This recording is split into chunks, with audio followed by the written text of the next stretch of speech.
목표는 별과 같아서 언제나 그 자리에 있다. 역경은 구름과 같아서 잠시 머물다 곧 사라진다. 목표에서 눈을 떼지 말아라. 미국 심리학자 에이브러햄 매슬로의 말입니다. 저는 자전거를 초등학교 운동장에서 처음 배웠습니다. 뒤에서 짐바지를 잡아주던 친구가 손을 떼면 마치 술주정뱅이처럼 비틀거리다가 얼마 못 가 중심을 잃고 우당탕 쓰러지기를 반복하며 조금씩 안장 위에서 버티는 시간을 늘리던 중이었습니다. 그때 잊지 못할 일이 일어났어요. 저는 운동장 한가운데에서 자전거를 타고 있었습니다. 저쪽 편 운동장 끝에 축구 골대가 보였죠. 저는 축구 골대를 향하고 있었습니다. 물론 상당한 거리, 대략 운동장의 절반 정도 거리가 남아있긴 했습니다. 하지만 어쨌거나 저의 앞바퀴는 골대를 향해 있었고 자전거는 제법 속도를 낸 상태였으며 저는 넘어지지 않으려 기계처럼 페달을 밟았습니다. 그리고 눈은 골대에 박혀 있었죠. 쾅 하고 자전거가 골대에 정면으로 부딪혔습니다. 조준 사격을 하더라도 골대를 정확히 맞히기 어려운 거리였을 겁니다. 저는 그때 다른 곳을 보았어야 했습니다. 하지만 두려움에 사로잡힌 저는 그 두려움의 대상의 골대에서 시선을 떼지 못했습니다. 두 눈이 골대를 보고 있었기에 자전거는 두 눈이 향하는 곳으로 굴러갔습니다. 장애물을 보는 사람은 장애물로 향합니다. 장애물이 아무리 두렵더라도 운전자는 장애물이 아니라 가야 할 길을 보아야 합니다. 공부도 마찬가지입니다. 사람은 주목하는 것에 끌리게 되어 있습니다. 장애물을 보는 자는 장애물에 부딪히고 목표를 보는 자는 목표에 닿습니다. 365 비타민 장애물을 보는 사람은 장애물로 향한다의 한 대목으로 시작합니다.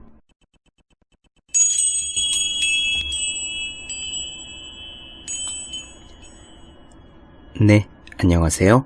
본격 공부자극 팟캐스트 서울대는 어떻게 공부하는가 한지우입니다.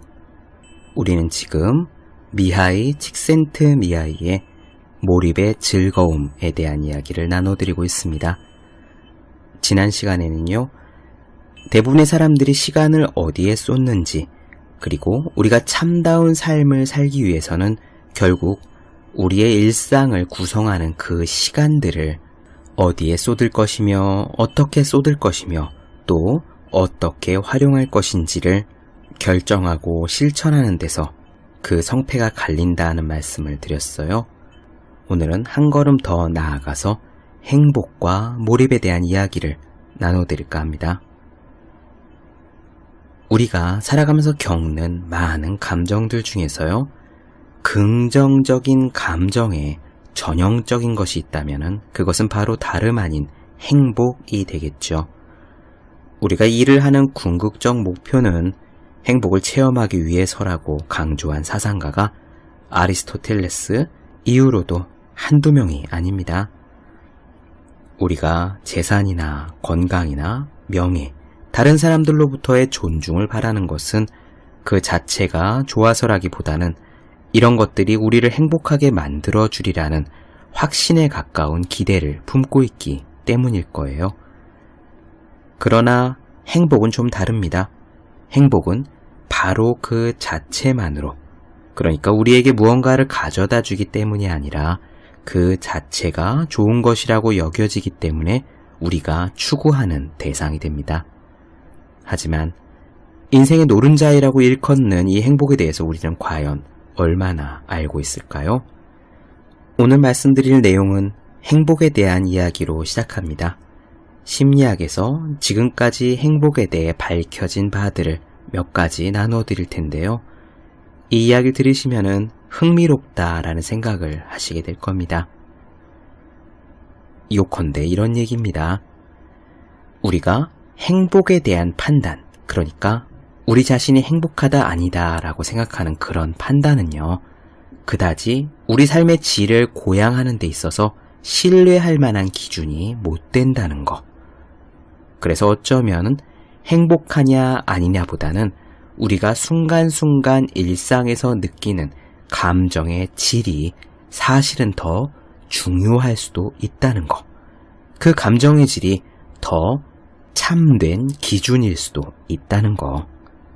그리고 그러한 감정의 질을 고양시키는데 바로 몰입이 대단히 중요한 역할을 한다는 것을 말씀드릴 거고요. 그럼 어떻게 하면 그 몰입으로 들어갈 수 있는지 몰입의 조건에 대해서 이야기를 나눠보도록 하겠습니다. 바로 시작할게요. 행복에 대한 연구에서 우리가 놓치고 있는 사실이 있습니다. 그것은 바로 사람들이 살아가면서 온갖 문제와 비극에 부딪히면서도 자기의 삶을 불행하다기보다는 행복한 것으로 묘사하는 성향이 강하다는 것입니다. 미국의 경우로 볼게요. 응답자 가운데 3분의 1이 자기 자신을 아주 행복하다라고 했고요. 10명 가운데 단 1명, 그러니까 10%꼴만이 자기 자신이 불행한 편이라고 응답했습니다. 대다수의 응답자는 자신의 행복지수를 중간 이상으로 평가하였다고 하네요. 미국뿐만이 아닙니다. 다른 몇십 개국에서도 비슷한 결과가 보고되었죠. 사실 아득한 옛날부터 지금까지 인생의 유한함과 고통을 강조하면서 이 세상이야말로 눈물의 골짜기다, 인생은 고통이다 라고 설파한 철학자들이 한둘이 아닌데 어떻게 이런 결과가 나올 수 있을까요? 비관주의자들은 이렇게 생각한답니다. 사람들은 행복하다고 말하지만 사실 그들은 설문조사를 하는 연구자를 속이거나 허세를 부린다라고 보는 거예요. 즉, 어떤 공장 노동자가 행복에 겨워할 수도 있지만 객관적으로 볼 때 그는 자신의 노동을 착취하는 체제로부터 소외당하고 있으므로 그런 주관적 행복감은 자기 기만에 불과하다라고 마르크스는 못 박았습니다. 장폴 사르트르 역시 대부분의 사람들이 허위의식, 즉 자기가 살고 있는 이 세상이 가장 좋은 세상이다라는 의식 속에서 살아간다고 꼬집었다고 해요. 또 최근에 와서는 미셀 푸코나 포스트 모더니스트 학자들이 사람들이 하는 말은, 그러한 말은 실제 사건을 반영하는 것이 아니며 이야기 자체만을 목적으로 하는 말하기의 한 방식이라고 주장한 바가 있습니다. 즉, 마르크스, 사르트르, 푸코 이런 사람들은 의심의 눈길을 거두지 못하고 있다라고 볼 수 있는데요. 어쨌거나 칙센트미하이, 그러니까 긍정심리학, 행복심리학을 연구하는 이 칙센트미하이는 어떤 사람이 나는 행복하다라고 말할 때 어느 누구도 그의 말을 허위의식이네 어쩌네 하면서 무시하거나 정반대의 뜻으로 해석할 권리는 없다고 봅니다. 그런데 이렇게 본다 하더라도 흥미로운 연구 결과가 또 있습니다. 그건 바로 지금은 좀 널리 알려지긴 했지만 물질적 풍요와 행복의 상관관계입니다. 물질적으로 여유가 있고 정치적으로 안정된 나라에서 살아가는 사람들이 더 행복해 한다는 것은 어느 정도 예상한 결과지만 예외도 있다고 해요. 이를테면 그리 넉넉하지 못한 아일랜드 사람들이 경제적으로 넉넉한 일본인보다 만족해 한다는 사실이죠.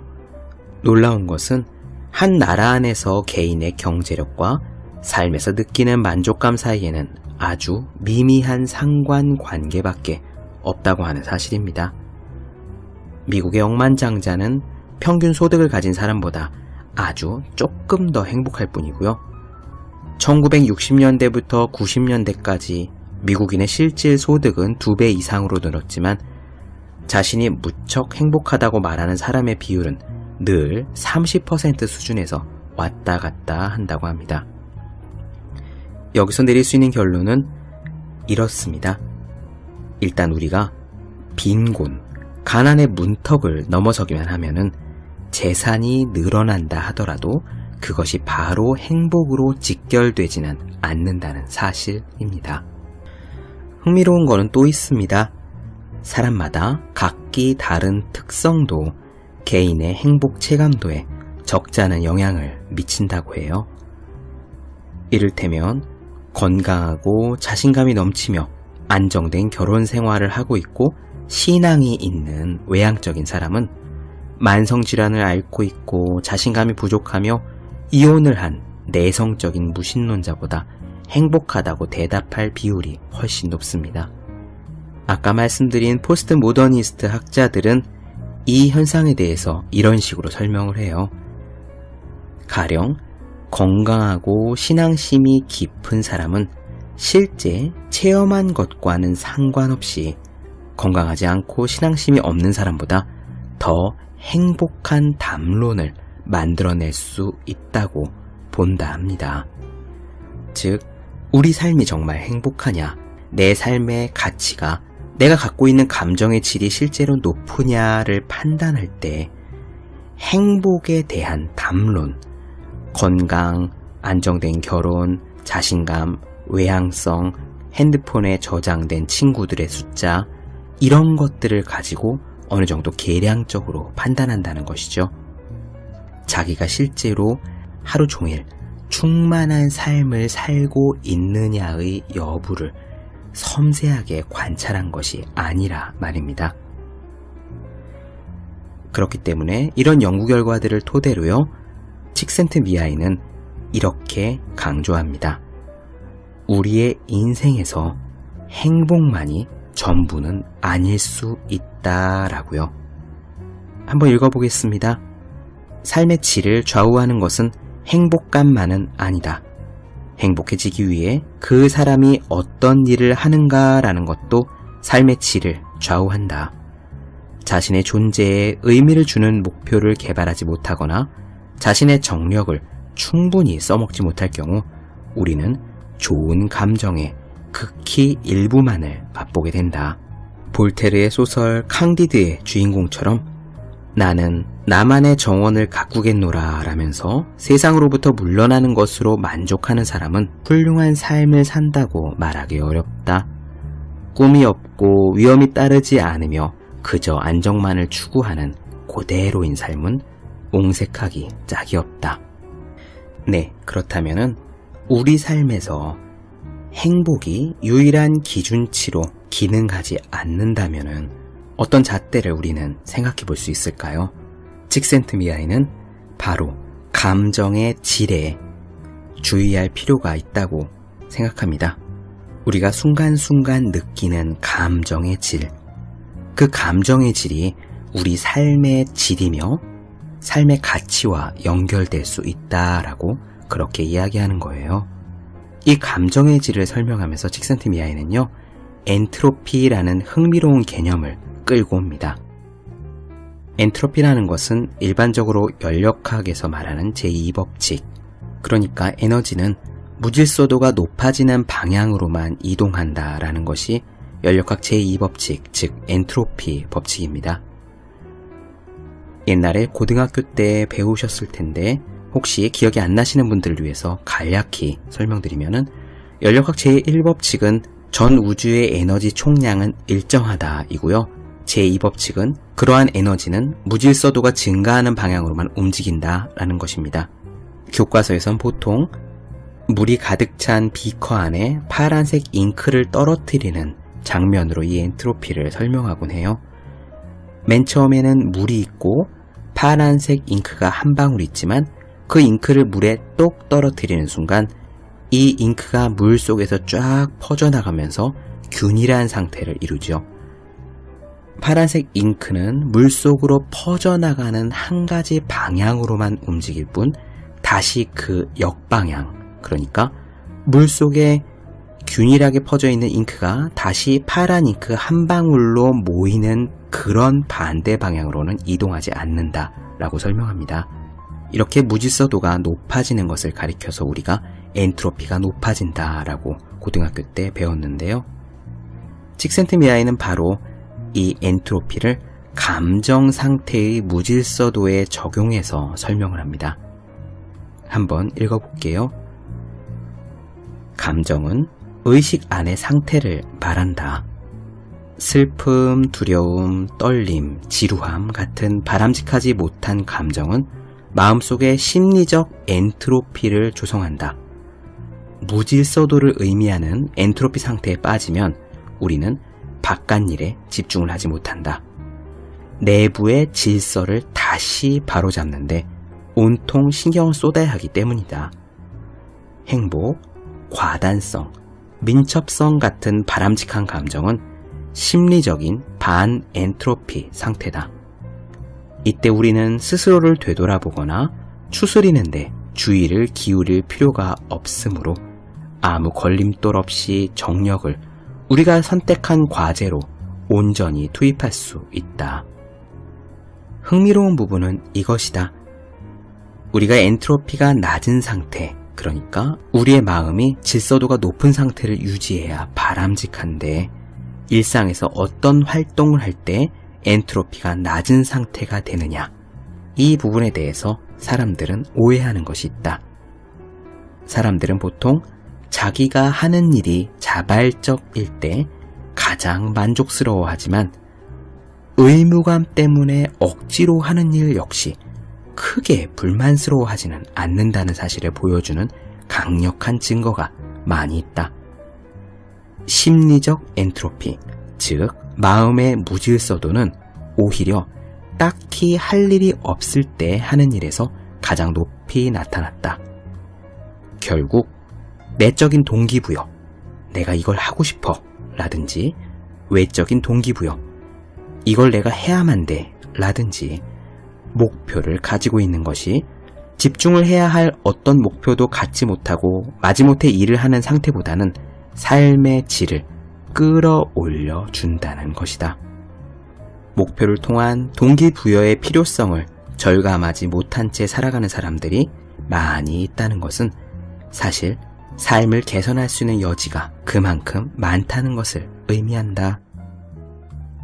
네, 그렇습니다. 이 부분 다시 간략히 설명드리면 이래요. 엔트로피는 무질서도입니다. 우리의 마음에도 무질서도가 높아지면 부정적인 감정 상태가 되죠. 슬픔, 두려움, 떨림, 지루함 같은 것이 심리적 엔트로피가 높은 상태, 무질서도가 높은 상태를 의미합니다. 이렇게 심리적 엔트로피가 높은 상태는 우리가 어떠한 생산적인 일도 잘 해낼 수가 없어요. 공부를 제대로 할 수도 없고 일을 한다고 해도 자꾸만 실수를 하게 되죠. 우리는 생산성을 높이기 위해서, 그리고 보다 좋은 감정을 느끼기 위해서 우리 마음의 무질서도를 낮춰야 합니다. 즉 심리적 엔트로피를 낮추도록 노력하는 것이 필요한데요. 과연 어떨 때 우리는 이 엔트로피가 낮다고 생각하느냐? 당연히 사람들은 일반적으로 생각할 때 자기가 좋아하는 일을 할 때 엔트로피가 낮을 거라고 생각하고, 또한 유유자적하게 빈둥빈둥 거릴 때도 엔트로피가 낮을 거라고 생각합니다. 그리고 억지로 누가 시켜서 하는 의무적인 일을 할 때 제일 괴로울 거다라고 보통 생각하죠. 그런데 연구 결과 그렇지 않다는 것이 밝혀진 거예요. 이 심리적인 엔트로피는 자기가 하고 싶어서 하는 일에서 당연히 낮게 나타나지만 의외로 억지로 해야 되는 의무적인 일에 있어서도 제법 낮게 나타났다고 합니다. 예를 들어 볼게요. 우리가 밥을 먹고 나서 설거지를 할 때 꼭 해야 되는 의무적인 일이지만 그 설거지를 하면서 딱히 괴로워하지 않을 수도 있다는 겁니다. 사실 저도 가끔씩 설거지를 하는데, 제가 물론 매일 설거지를 하는 사람이 아니어서일 수도 있겠지만 설거지를 할 때 기분 좋게 합니다. 그릇이 뽀득뽀득 닦여지는 걸 보면은 제 마음도 같이 상쾌해져요. 이게 바로 긍정적인 마음의 상태인 것이고 곧 심리적 엔트로피가 낮은 것을 의미하죠. 그런데 우리가 누군가한테 너 설거지 할래 말래 라고 결정할 권한을 준다고 하면 대부분의 사람들이 설거지를 하는 것보다는 다른 일을 택할 겁니다. 이렇게 의무적으로 해야 되는 일은 우리는 그것이 괴롭다고 생각할 수 있지만 의외로 심리적인 엔트로피가 높지 않다는 것을 저자는 말하고 있어요. 반면에 우리가 일반적으로 원하는 행동, 유유자적한 시간에 뒹굴뒹굴 빈둥빈둥 지내는 것이겠죠. 그렇게 아무 할 일이 없을 때 의외로 우리의 심리적 엔트로피는 굉장히 높다고 합니다. 저는 이 부분에 대해서 사실 원래 조금 경험적으로 알고 있었는데요. 여러분들 이해가 잘 안 가신다면 한번 해보시기 바랍니다. 이 방송 끝나시고 나서요, 한 30분 정도 아무 일도 하지 말고 뒹굴뒹굴 해보시기 바랍니다. 그러면은요, 그게 굉장히 지루하고 괴로울 수 있어요. 핸드폰이라도 보고 싶고 TV라도 켜고 싶고 어디라도 왔다 갔다 걸어가고 싶지, 가만히 멍하니 앉아서 멍 때리고 있는 시간이 그렇게 즐겁지만은 않습니다. 우리는 바로 그러한 빈 공간에 자꾸 다른 것들을 채워넣으려고 하는데요. 그 부분에 대해서는 나중에 또 설명을 드릴 일이 있을 겁니다. 요컨대 칙센트미아이의 이야기는 삶의 질이 중요하고 그 삶의 질을 좌우하는 중대한 요소가 바로 집중이며, 이 집중이란 심리적으로 질서가 높은 상태, 즉 엔트로피가 낮은 상태를 의미하는데, 이러한 집중 상태를 만들기 위해서는 목표를 세우는 것이 선행되어야 한다.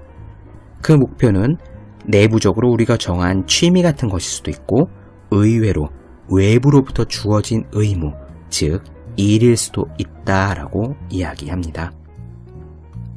이렇게 집중은 그 집중의 정도가 삶의 질과 밀접한 관련이 있기 때문에 중요한 것인데요.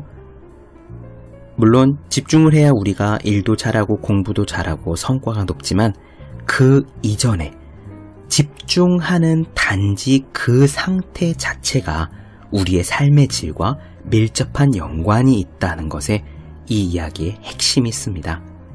그리고 그러한 집중의 종류 중에서 가장 강력한 집중이 있는데, 한번 이어서 읽어보겠습니다. 가령 스키를 타고 산비탈을 질주할 때 우리는 몸의 움직임, 스키의 위치, 얼굴을 스치며 지나가는 공기, 눈 덮인 나무에 주의를 집중한다. 친구와의 갈등이나 모순 따위를 의식할 짬이 없다. 조금이라도 마음을 놓았다간 눈 속에 곧장 꼬꾸라지기 마련이다. 그러니 누가 딴 생각을 하겠는가? 활강이 너무도 완벽하여 우리는 그것이 한없이 계속되기를 바라고 순간의 경험에 완전히 몰입한다. 당신에게 스키가 별 볼 일 없는 것이라면 그 장면에 당신이 좋아하는 활동을 넣어보라.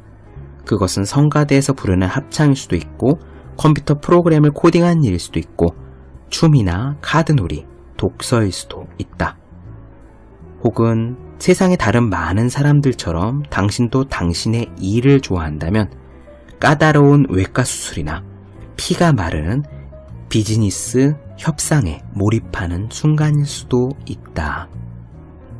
예외적으로 나타나는 이 순간을 나는 몰입 경험이라고 부르고 싶다. 몰입은 삶이 고조되는 순간에 물 흐르듯 행동이 자연스럽게 이루어지는 느낌을 표현하는 말이다. 그것은 운동선수가 말하는 모라일체의 상태, 신비주의자가 말하는 무화경, 화가나 음악가가 말하는 미적인 황홀경의 다름 아니다.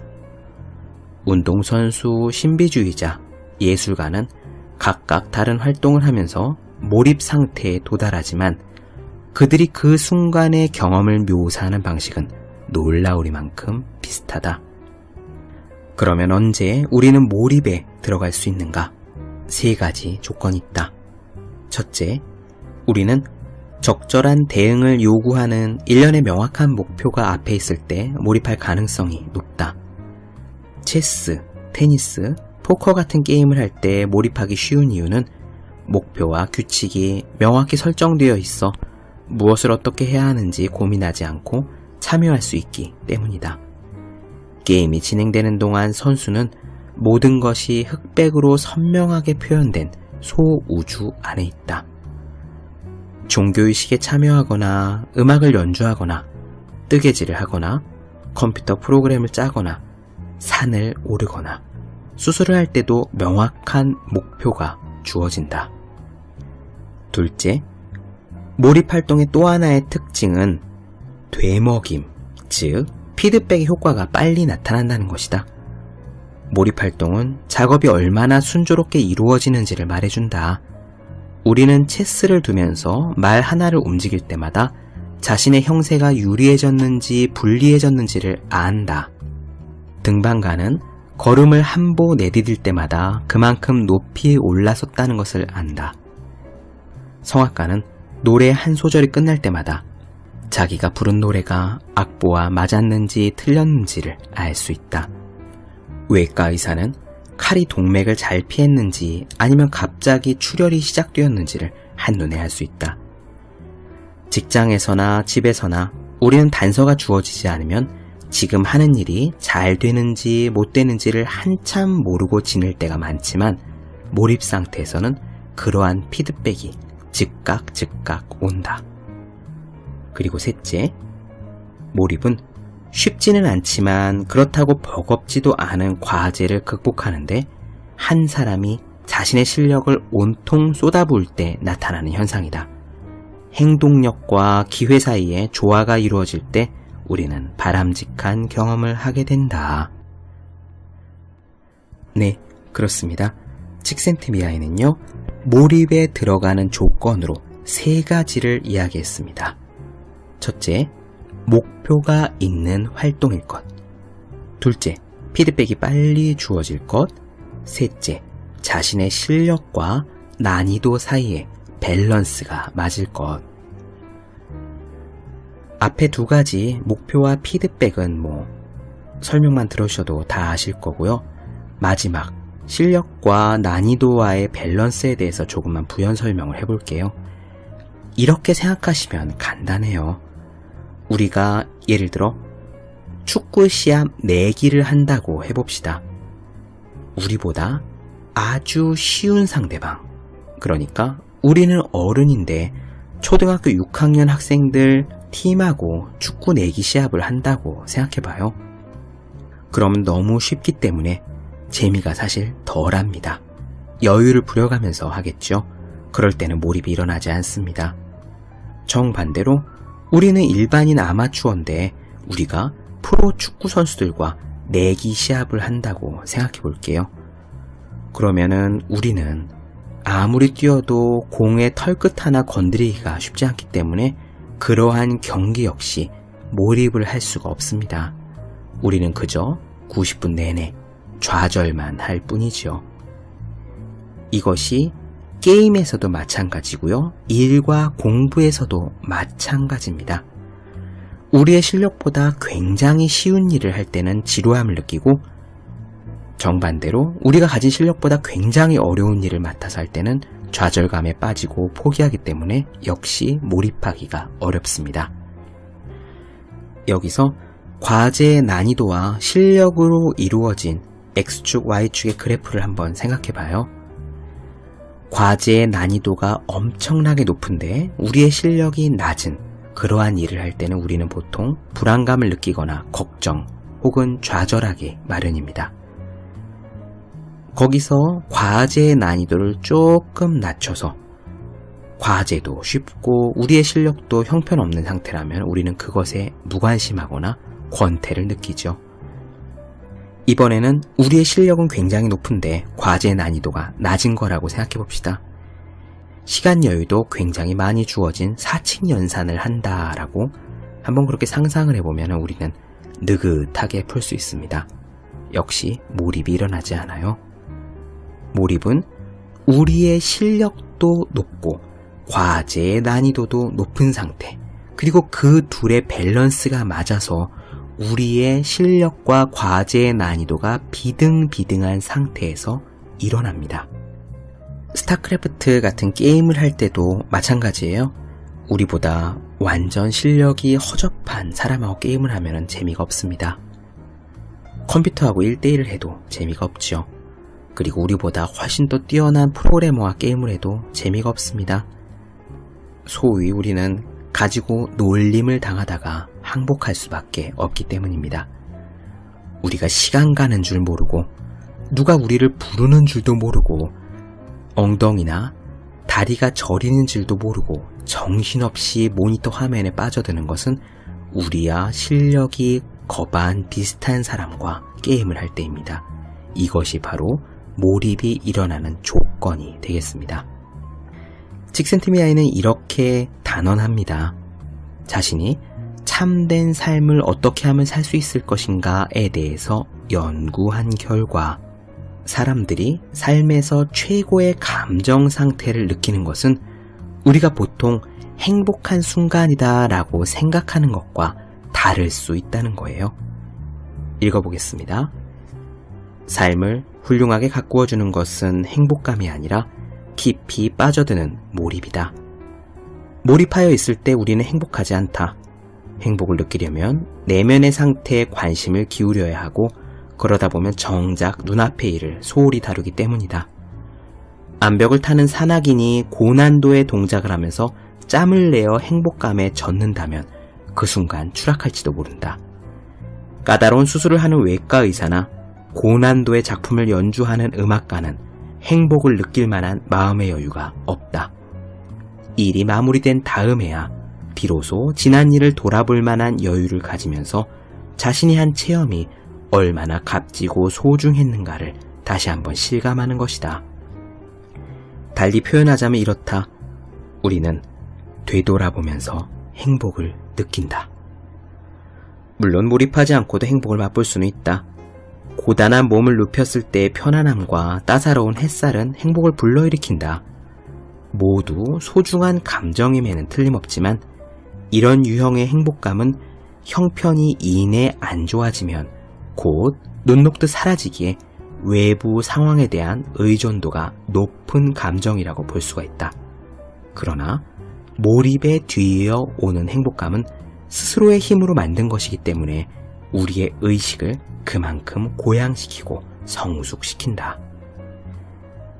그렇다면 우리는 일상에서 몰입 경험을 많이 하면 되는데 왜 그렇지 못할까? 문제는 이것이다. 몰입의 단계로 넘어가기에는 권태와 무력감이 너무 강해서 우리는 게으르고 무기력하기 때문에 비디오처럼 텔레비전처럼 게임처럼 이미 나와 있는 규격화된 자극으로 우리의 정신을 채우거나 필요한 실력을 닿기 전에 질에 겁부터 집어먹고 마약이나 술 같은 인위적인 이완제가 가져다주는 몽롱한 상태로 도피한다. 최적의 경험을 하려면 힘이 있어야 하는데 우리에게는 첫 발을 내디딜 기운조차 없는 경우가 흔하다. 우리는 언제 몰입할 수 있느냐? 그 대상은 다양하다. 사람들은 화초가꾸기건 음악 감상이건 볼링이건 요리건 대체로 자기가 가장 좋아하는 일을 할 때 몰입을 경험하는 것으로 알려져 있다. 또한 운전을 할 때나 친구들과 이야기를 나눌 때 혹은 일을 할 때도 의외로 자주 나타난다. 텔레비전을 보거나 휴식을 취할 때처럼 수동적으로 임하는 여가 활동에서는 좀처럼 그런 체험이 보고되지 않는다.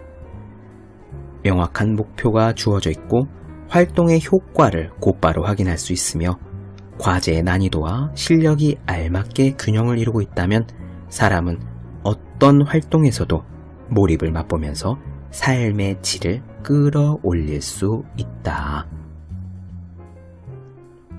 네, 그렇습니다. 마지막에 굉장히 중요한 이야기가 나왔어요.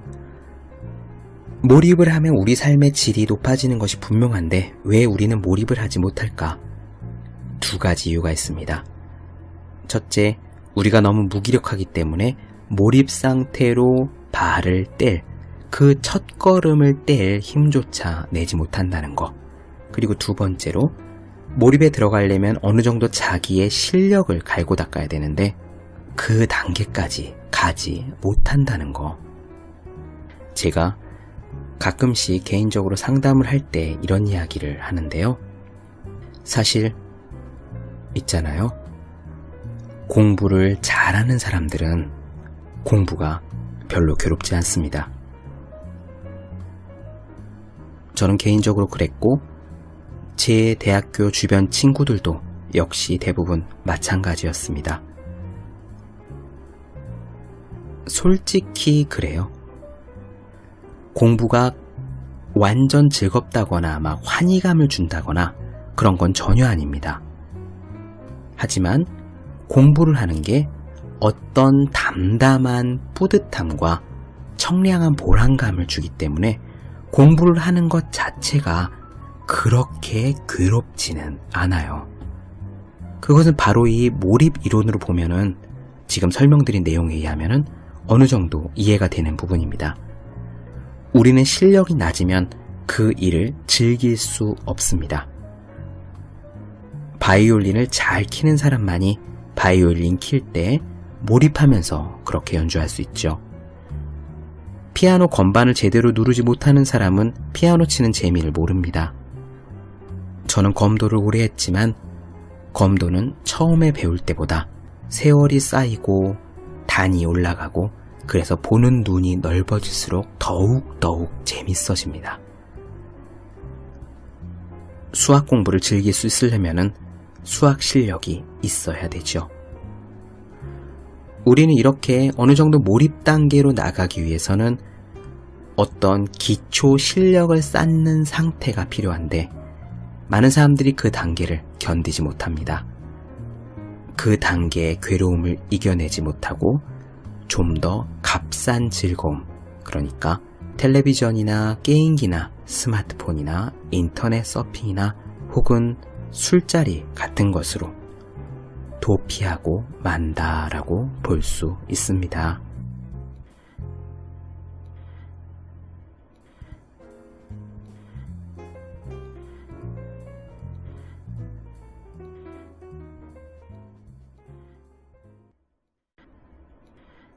네, 본격 공부자극 팟캐스트 서울대는 어떻게 공부하는가? 오늘은 행복과 몰입의 조건에 대한 이야기를 나눠드렸어요. 다음 시간에는 일에 대해서, 우리가 일하는 중에 느끼는 몰입에 대해서 좀 설명을 드리겠습니다. 더 많은 이야기가 궁금하신 분들, 질문사항 있으신 분들은 제 네이버 블로그 허생의 즐거운 편지를 찾아주시면 되겠습니다. 그리고 매일매일 공부하시는 분들, 또 여러분 주변에 매일매일 공부하시는 바로 그런 분들을 위해서 하루 한 페이지씩 읽고 공부할 의지를 북돋는 책, 보기만 해도 공부하고 싶어지는 365 공비타민을 선물해 주시면 좋겠습니다. 오늘은 여기까지 할게요. 저는 다음 시간에 뵙겠습니다. 여러분 모두 열심히 공부하십시오. 저도 열심히 하겠습니다.